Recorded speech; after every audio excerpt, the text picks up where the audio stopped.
umur hidup. Dengan demikian berarti tidak ada pesangon. Berarti RU Cipta Kerja menghapus pesangon.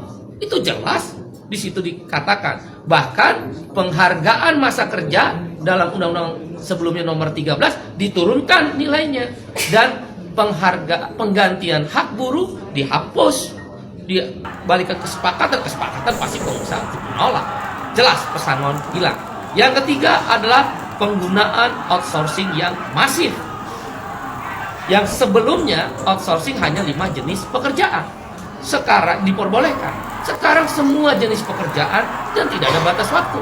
Seumur hidup anak kita, para ibu yang susah-susah menyekolahkan anaknya, yang berjibaku pontang-panting mencari rezeki tambah untuk menyekolahkan anaknya, negara membuka ruang.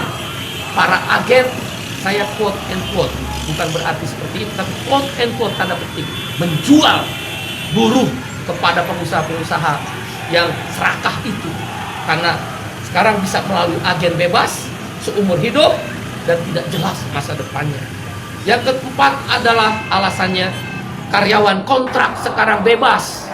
Dulu karyawan kontrak harus ada persyaratan, boleh menggunakan karyawan kontrak kalau paling lama 3 tahun pekerjaan itu, jenis pekerjaan tertentu, untuk pre-pro, bukan mass product, bukan produksi massal dan sebagainya. Sekarang syarat itu dihapus, dibolehkan menggunakan karyawan kontrak semua jenis pekerjaan dengan batas waktu tidak tertentu. Wahai ibu-ibu dan bapak-bapak, anak-anak kita terancam dengan masa depannya yang dikontrak seumur hidup tanpa kejelasan nasibnya dan di outsourcing seumur hidup melalui para agen-agen pekerja yang menampung pekerja itu.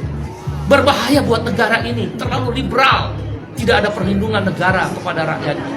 Yang kelima adalah social security, jaminan sosial dihapus, khususnya jaminan kesehatan dan jaminan pensiun. Dengan berlakunya upah per jam atau istilah dalam undang RU tersebut persatuan waktu, maka tidak ada lagi kewajiban untuk membayar jaminan kesehatan dan jaminan pensiun. Bagaimana menghitung pensiunnya dengan upah per jam?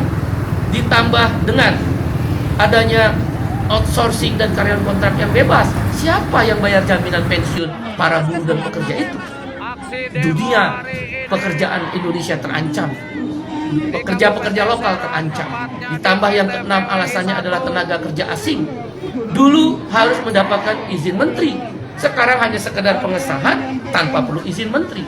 Siapa yang kontrol bahwa buruh kasar tenaga kerja asing bisa masuk? Sekarang saja yang ada izin tertulis menteri bisa hilang, bisa banyak orang buruh kasar tenaga kerja asing masuk. Sudahlah outsourcing, sudahlah kontrak bebas, sudahlah upah murah, sudahlah masa depan tidak ada, buruh-buruh asing bisa bekerja di startup dan lembaga pendidikan sekarang bebas untuk memakai jasa tenaga kerja asing. Itu berbahaya, mengancam pekerja lokal. Yang ketujuh adalah yang kita sebut dengan waktu kerja. Sekarang ini minimal adalah maksimal adalah 7 jam sehari dalam 6 hari kerja, Senin sampai Sabtu, atau 8 jam sehari dalam 5 hari kerja, Senin sampai Jumat.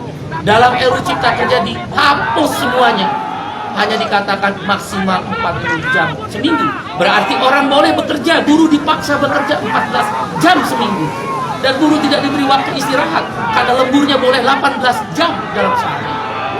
Dalam seminggu masih 18 minggu. Waktu kerjanya tidak lagi 7 jam atau 8 jam. Ini berbahaya untuk masa depan perlindungan kaum buruh. Dan hal-hal lainnya adalah sanksi pidana dihapuskan dengan RU Cipta Kerja yang baru. Orang tidak bayar, pengusaha tidak bayar upah, tidak ada sanksi pidana. Terlambat bayar upah, tidak ada larangan. Kalau begitu kalau saya pengusaha bisa bayar upah 3 bulan sekali dong. Di mana negara kalau begitu? Kalau memang tujuannya investasi, kenapa tidak ada perlindungan? Kita setuju investasi, yang tidak kita setuju adalah tidak ada perlindungan. Dan kemudian hal lainnya yang ke-9 adalah bahwa PHK jadi mudah sekarang. Nggak perlu lagi ada negosiasi dan perundingan dengan serikat buruh, langsung ke PHI dan PHI bisa langsung memutuskan Pengadilan Hubungan Industrial. Karena itu kami berpendapat 9 alasan KSPI menolak RUU Cipta Kerja yang sudah resmi diserahkan DPR akan dilakukan perlawanan. Bagaimana kalau kemudian DPR tetap mengesahkan RUU tersebut?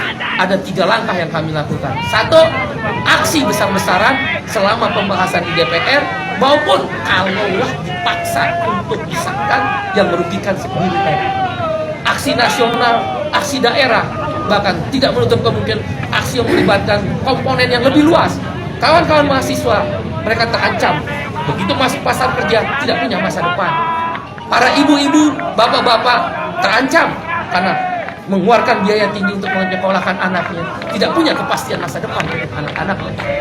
Para pemuda-pemuda dan pemudi terancam, nggak mungkin mau menikah karena outsourcing dan pengadaan kontrak. Indonesia terancam, darurat terhadap kesejahteraan Indonesia.